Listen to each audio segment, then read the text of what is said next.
Tashi Delek, dear friends. Foremost, I would like to extend my heartfelt thanks to you guys for being here on my online talk. And I am also very honored and overjoyed to be with you guys here today. So before starting my talk, I would like to speak a bit about my condition over here. So, in fact, I was supposed to travel back to US on April, but due to the outbreak of this pandemic COVID-19, my flight got cancelled and I'm stranded in India. But luckily, I'm stranded in my own nunnery with my dear friends. But my schedules in US got cancelled and I'm very sorry for that.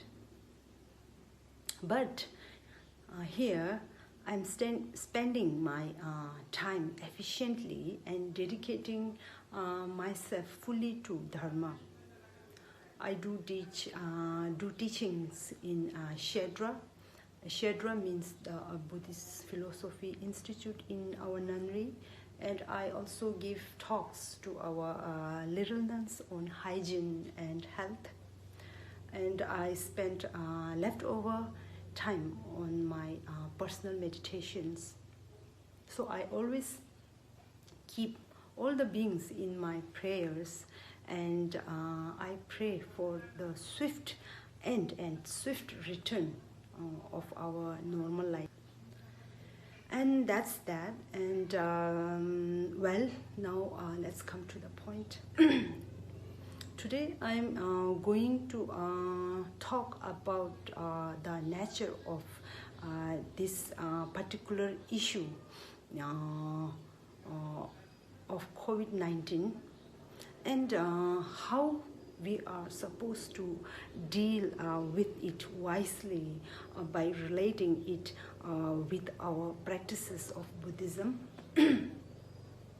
So initially, let me say that all the appearance or existence can be identified into two things that are habitats and its inhabitants. Habitat means place or environment, and inhabitants means all the beings. So both the habitat and inhabitants are unquestionably formed by its own cause and condition. There is non-intervention from any agent, other agent.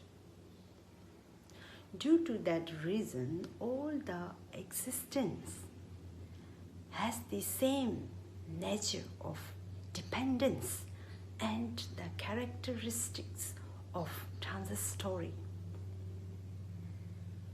The dependence nature is called interdependence in Buddhist term, and that transitory nature is known to be impermanence in Buddhist terminology. So the nature of the existence is unchangeable. We cannot alter it. Okay, now let me tell you a story about Lord Buddha and a miserable man. This miserable man happens to appear in front of Lord Buddha and request Lord Buddha to help him to eliminate all of his miseries and problems. But Lord Buddha, he replies that I cannot help you to get rid of all your troubles.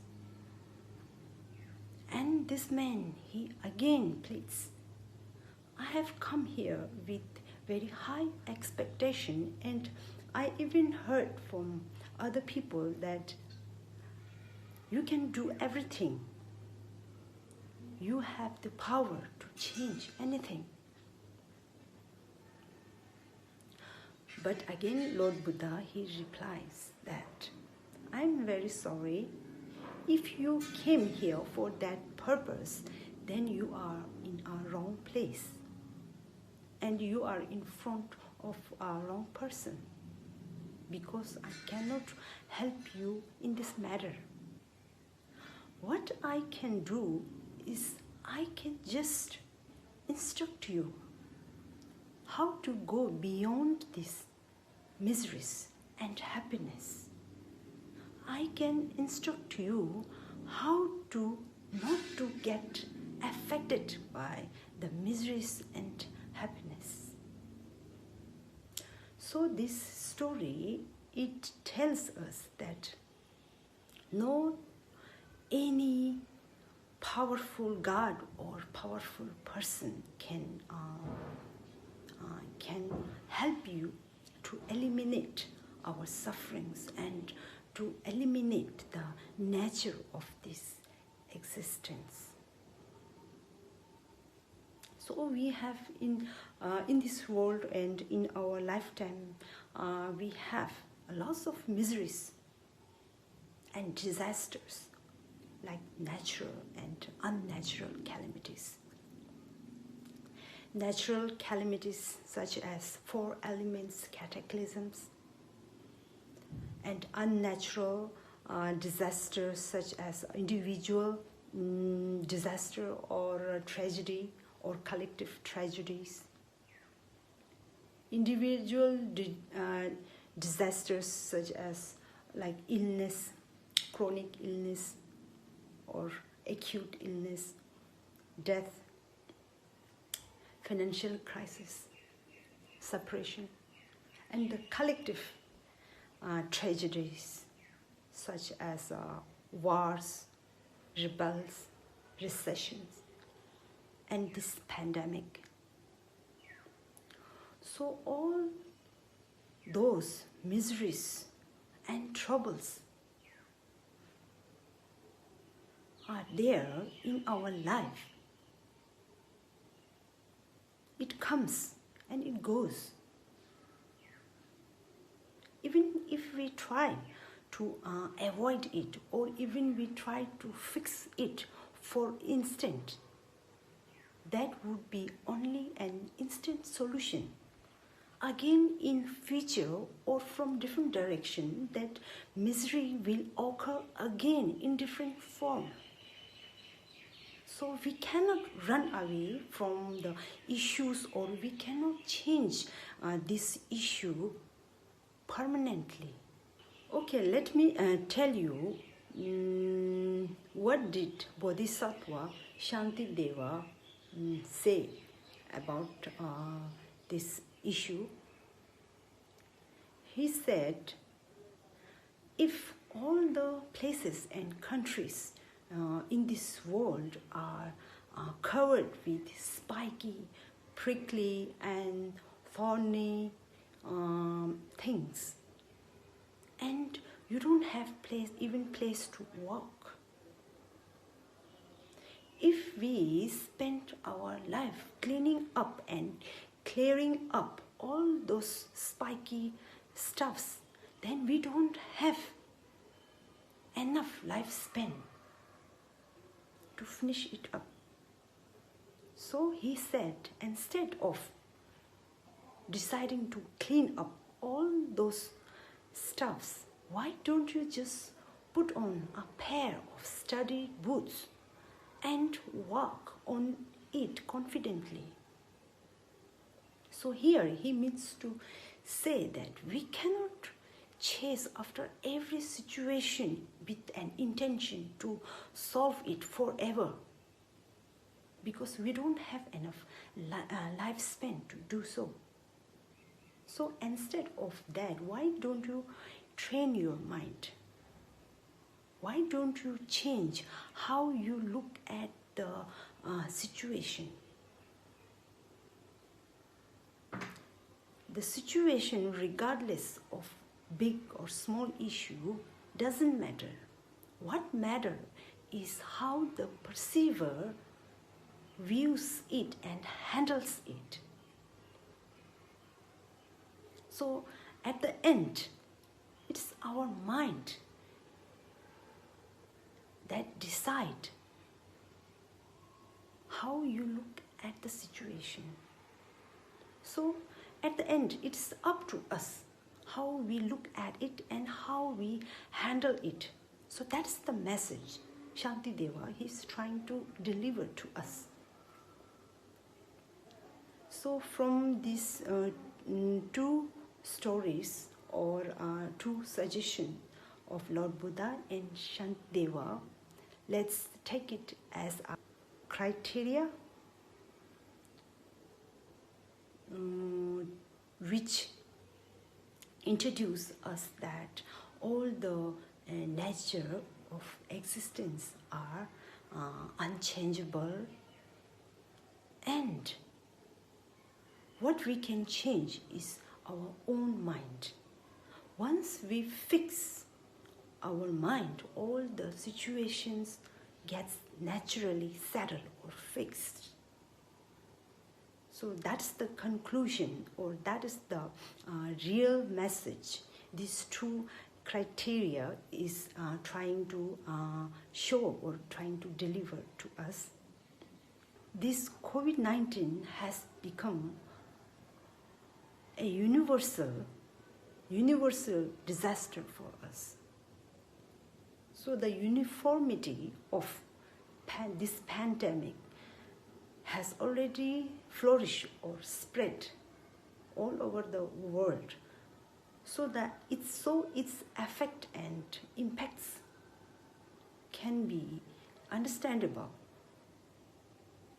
Some people get frustrated because of failing in their future plans or in their further studies. Some people might have lost their jobs. Some people must have lost their closed ones. So all the plannings or the schedule that used to be run smoothly has turned upside down, and it frustrates us. And we, from our side, we are not willing to accept that. So that's why we become provocated. And we are scared at the same time, because we don't want to change our lifestyle too. We don't want a change in our life. So that's why it results to a depression and other mental illness. So all those impacts of these issues are understandable. We can understand it. But we are supposed to think upon it with full understanding and with calm mind. Whatever decision and judgment we take when our mind is disturbed, that judgment is not a proper judgment. That won't result in a proper way. So Lord Buddha, he says that when our mind is disturbed, it is like a lake which is stirred with dirt. So if we leave the lake as it is, then the water and the dirt will separate itself, and the water on the top will be clean, and the dredge or the dirt, it will go to the bottom. So it will be separated by itself if we just wait patiently for a while. So that's the right time to take the decision. So whatever decision we take when our mind is disturbed, it would just make it worse.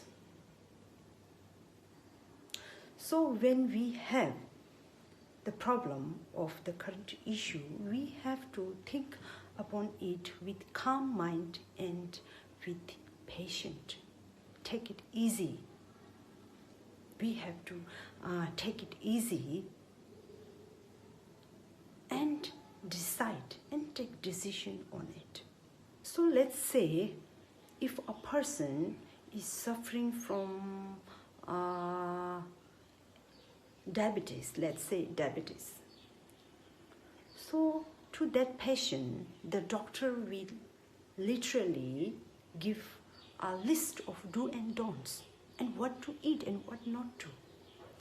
And that person has to follow the instruction of doctor if that person wants a healthy life or he wants to live long.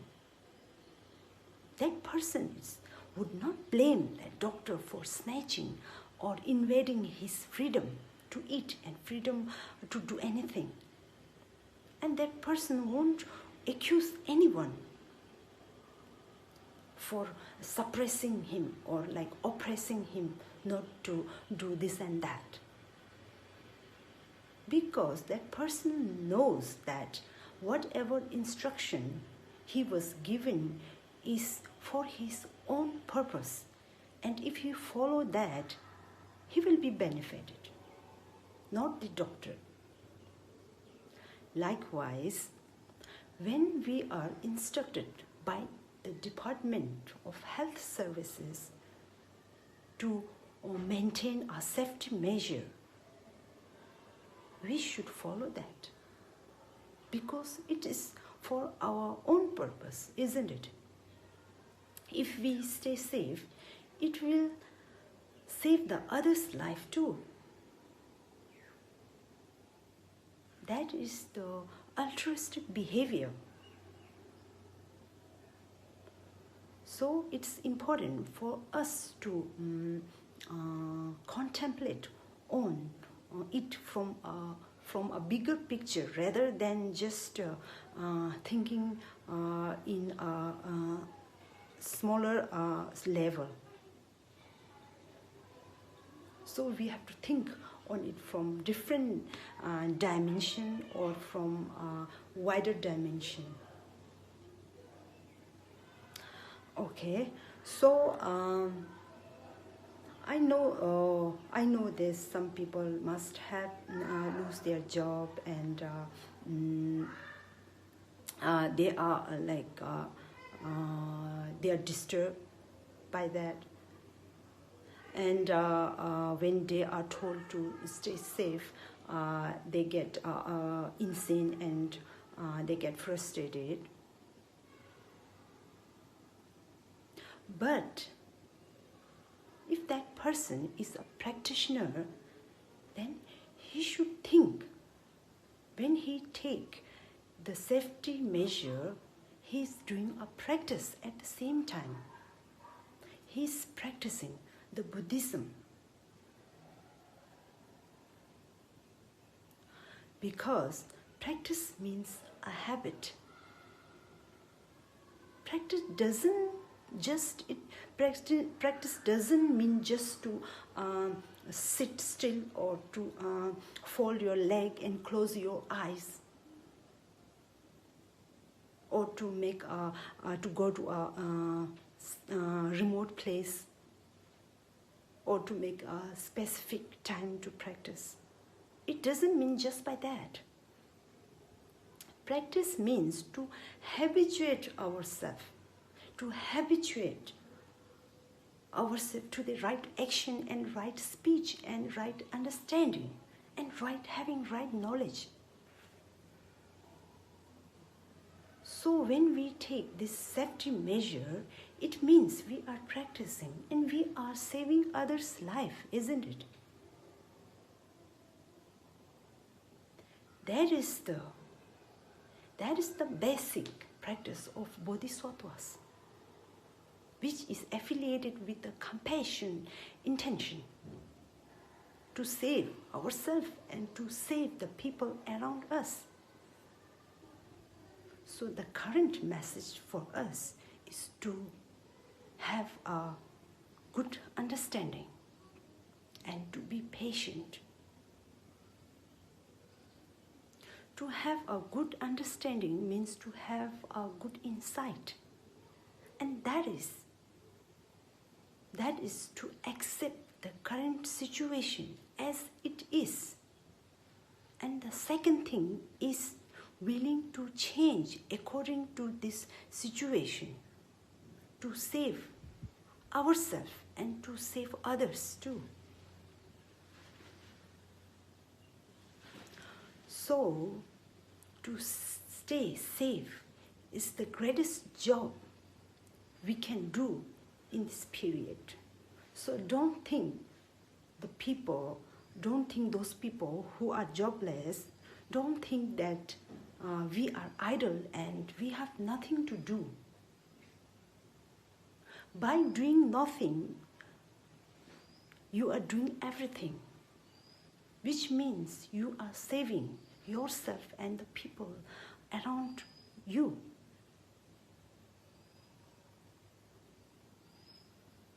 So, in this situation, we have to follow the new normal life too. Because I think this new normal, it looks very interesting to me. I think it will enhance our mindfulness power and awareness power too. Because this new normal is all about taking precaution and being cautious and being mindful all the time. So I think it will boost our mindfulness by following the new normal. So I personally think this pandemic situation has taught us lots of things, and we have lots of things to learn from it.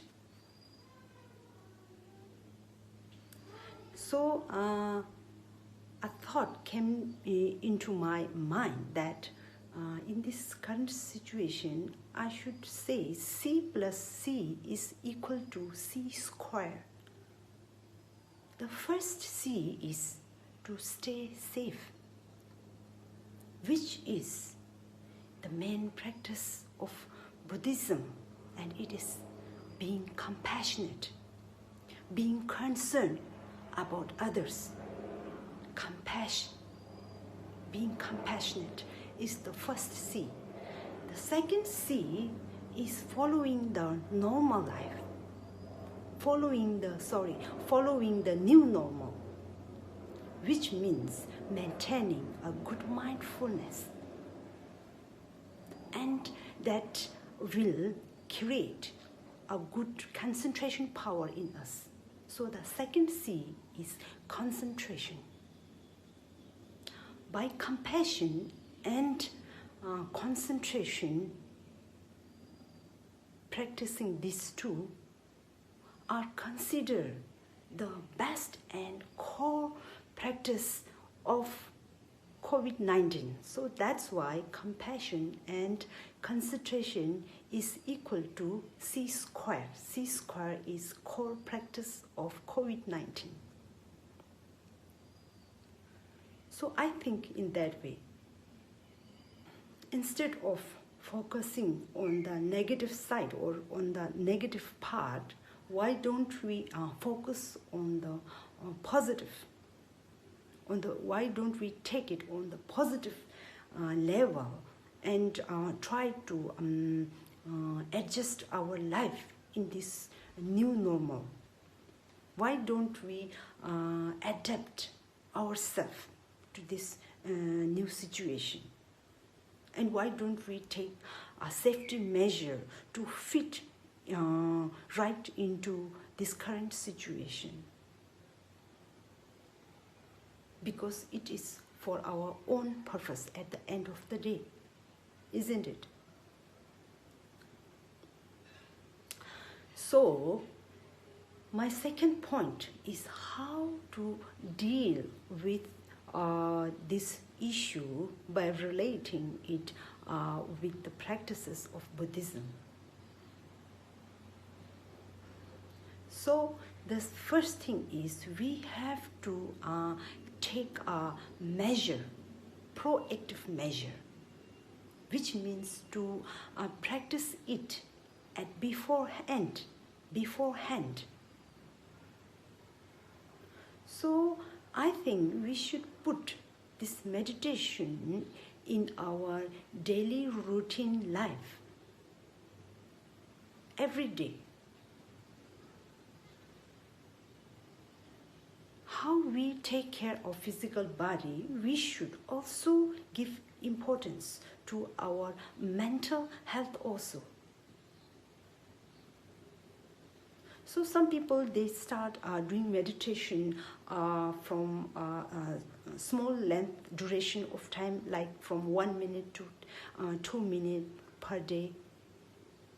But I personally think the beginners should first start with a little push of mindfulness, which means to remind ourselves every day, twice or thrice, that I am breathing, my heart is beating, I am alive. Because I think that kind of concept is indispensable for us, because most of our people, we overlook the inherited happiness, innate happiness, like the beating of our heart, the liveliness, and the breathings we do every day to stay alive. We don't value the breath we take. Some people are suffering in ICU because for the ventilation they cannot take the breath as we do. So looking at that situation, we should understand that we are very fortunate that we are breathing normally.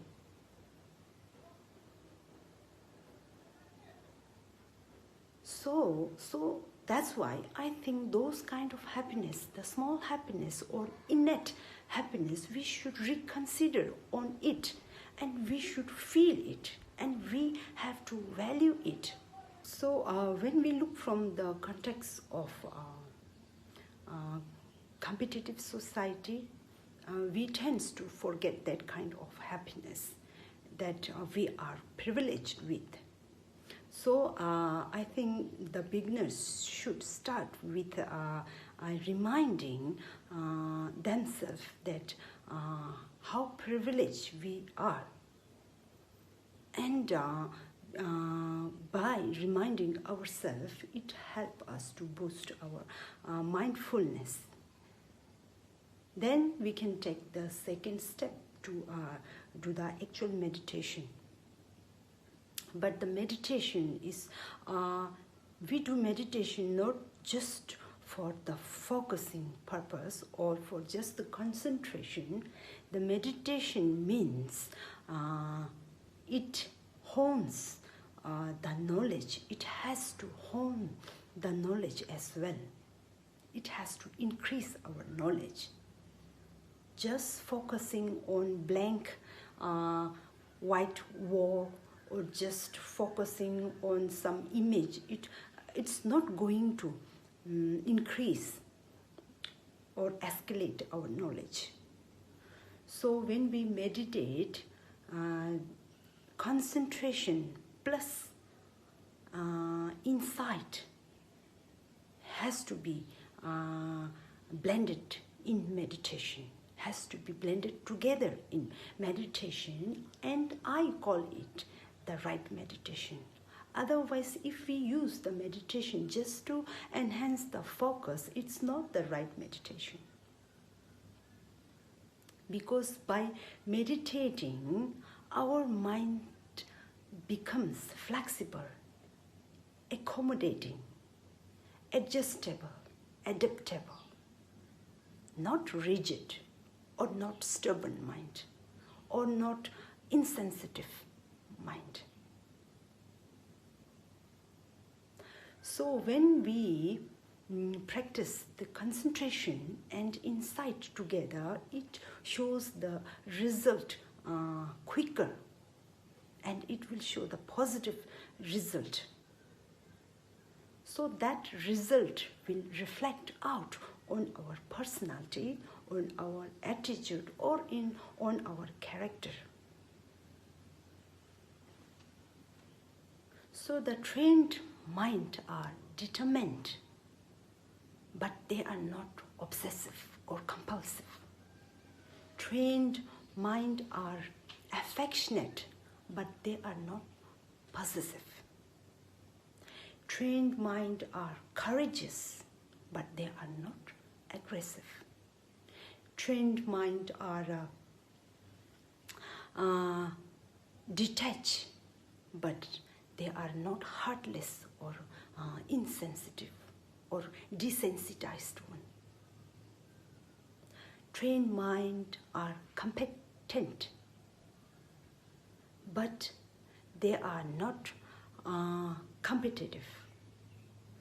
So those are the qualities or the positive result of qualities by meditating. So I think the meditation is the process of calling ourselves back to us and to know ourselves. Because we know almost something from everything, but if we don't know about ourselves, then it would be a very funny thing, isn't it? It would be like we are strangers to ourselves. So it's very important for us to know ourselves before knowing about our surrounding. Don't you agree? So here I have a question from Boston, which says, I have been attempting to practice Buddhism several times, but have been constantly failing to do so. Can you please advise what would be a good simple practice for a newcomer with little or no discipline as myself? So the first thing is, I would like to sort out what this discipline means.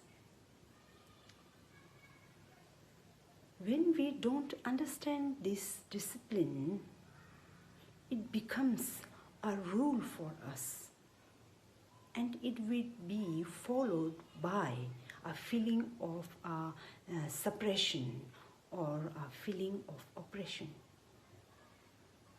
And when we understand this discipline will become a responsibility for us, and it will be followed by our effort and patience.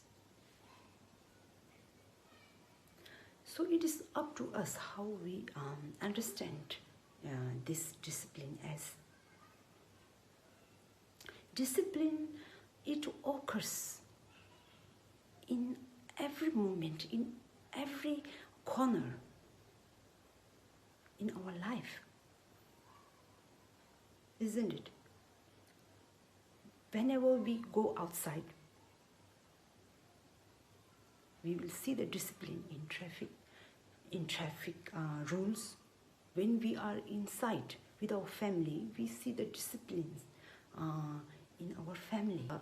Lord Buddha, he taught us about three main practices of Buddhism. The first one is discipline. The second one is concentration. The third one is discerning knowledge. So he says that discipline discipline provides the conducive circumstances and it dispels the obstructive circumstances for our concentration. So discipline, it makes a proper or suitable room for meditation or for concentration. And from the concentration or focusing strength, it arises the knowledge in us. So the knowledge, concentration and discipline are the core or main practice of Buddhism. To condense my answer, I want to say that don't take this discipline to a different level, because you have been following the discipline in your life in every moment. What you need to do is to identify it. Discipline means to carry on whatever you have been doing, to carry on constantly, isn't it? So if you have the good motivation, if you have the right understanding, if you initiate the right speech and action, then you are following the discipline. So the discipline in Buddhism, it doesn't mean that you have to abandon or give up your daily routine life's activity and to go to another level. You have to blend. You have to blend that discipline with your daily life by taking right action, by taking, by following the right understanding, having right knowledge, and being compassionate to others. That is the discipline. So for newcomer or beginners,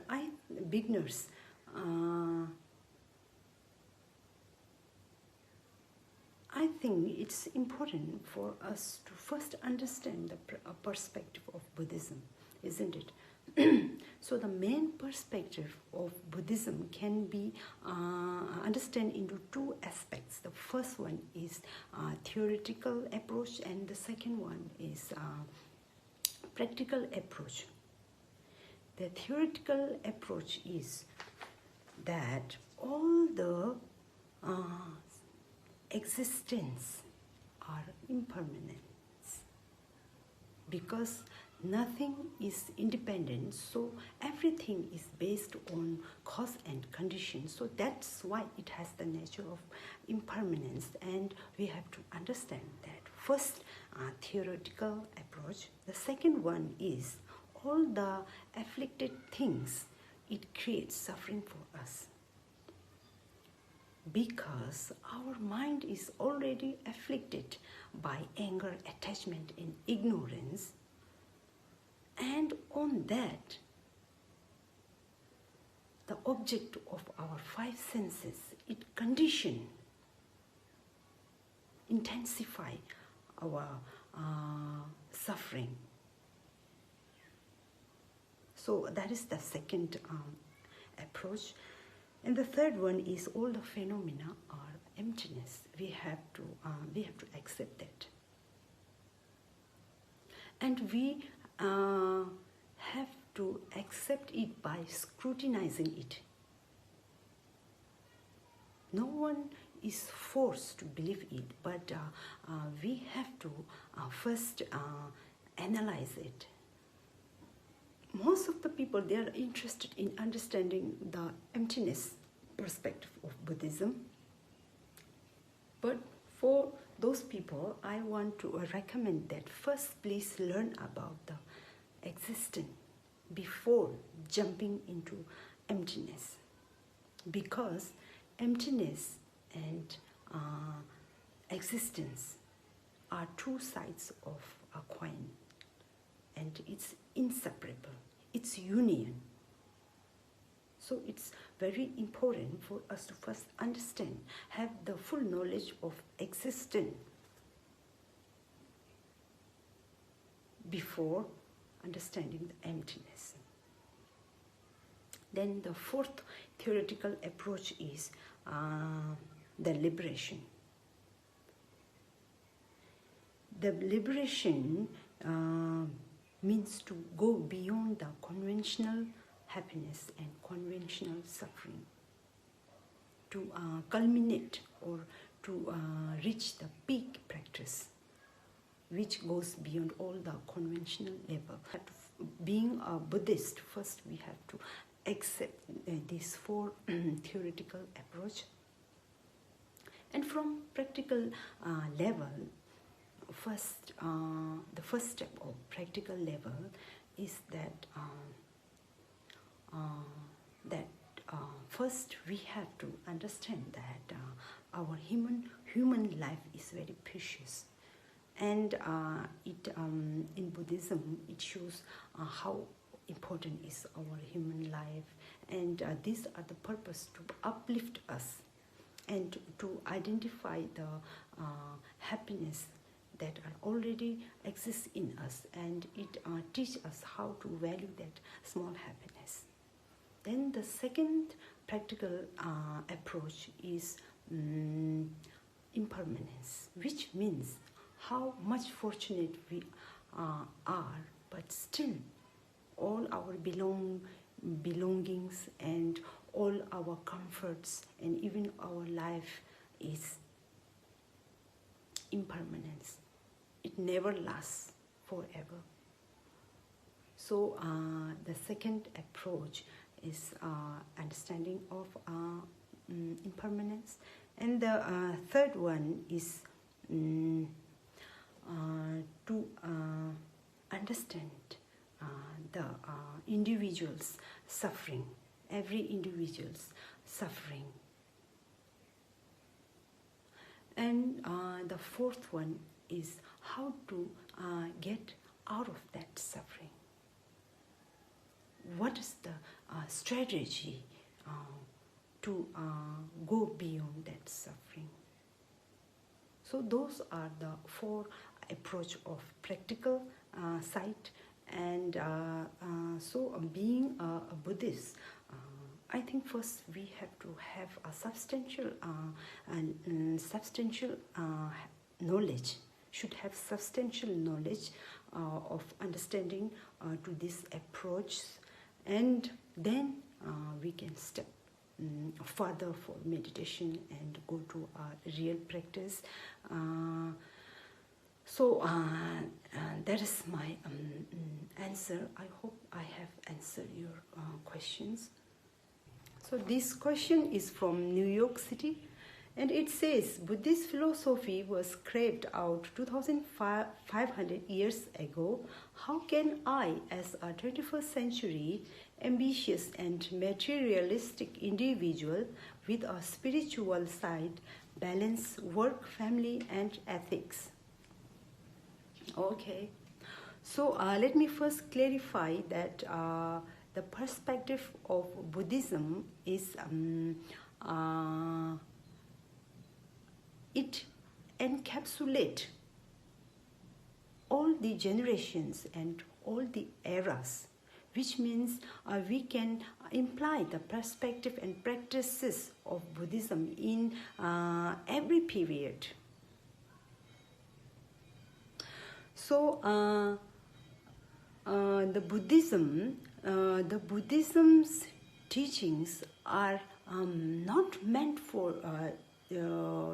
only meant for the people who renounce from this world, and not only for the people, or not only for the ordained people such as monks and nuns, and it's not only for the hermit people. Even the lay people with family and materialistic or ambitious people can even practice this Buddhism. Because we can see that during Lord Buddha's period, most of his patrons and sponsors are rich ministers and rich merchants and kings. So they help Buddha to flourish the Buddhism in India during that period. So I think it doesn't contradict with the ambitious or materialistic people, and it doesn't contradict with the people who are not renounced from this world. So anyone can practice the Buddhism. And in Buddhism, the teachings are based on the different level or capability of audience or capability of people. So the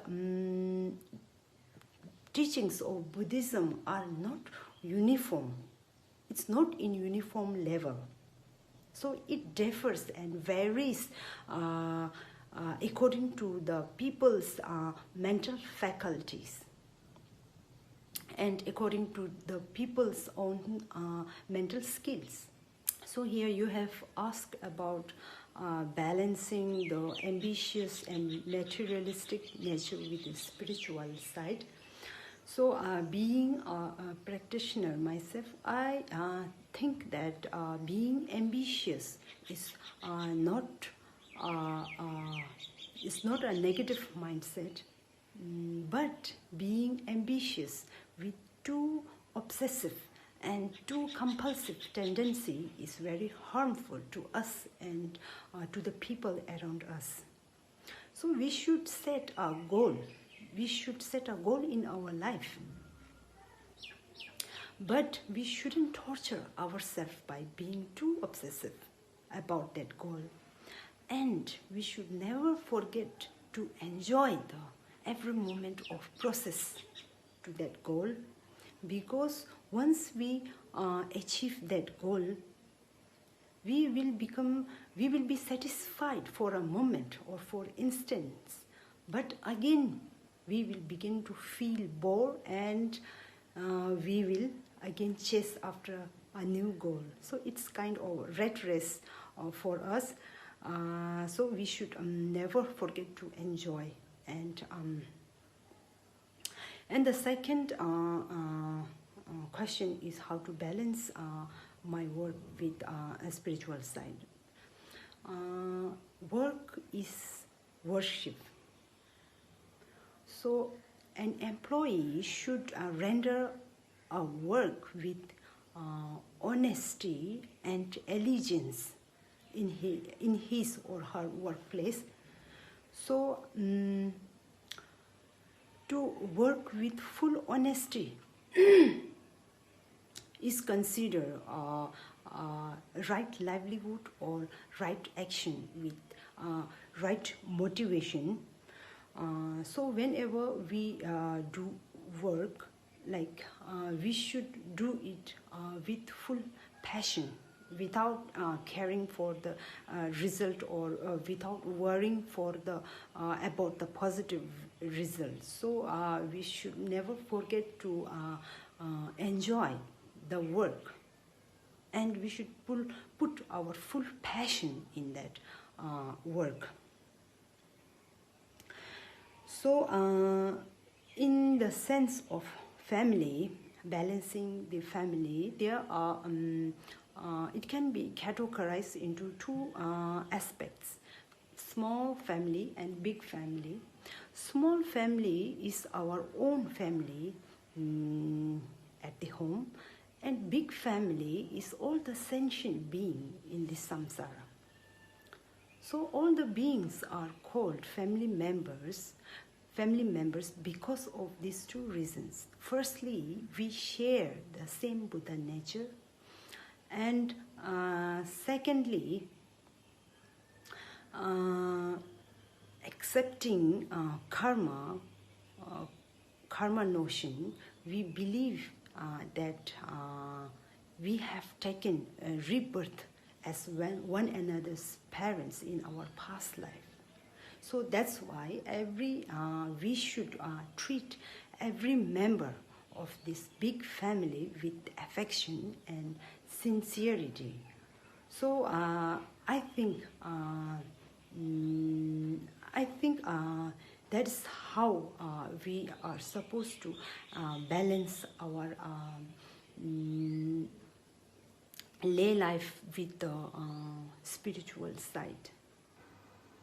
Now I'm going to wrap up my talk here, and if you guys have any questions, please do send them in, and I will try my best to answer them in my next talk. So today's talk was a general talk on how to deal with the adversities in current times, and maybe next time let's go deeper or dive deeper on how to implement the Buddhist strategies in our day-to-day life, or particularly in the situation like this.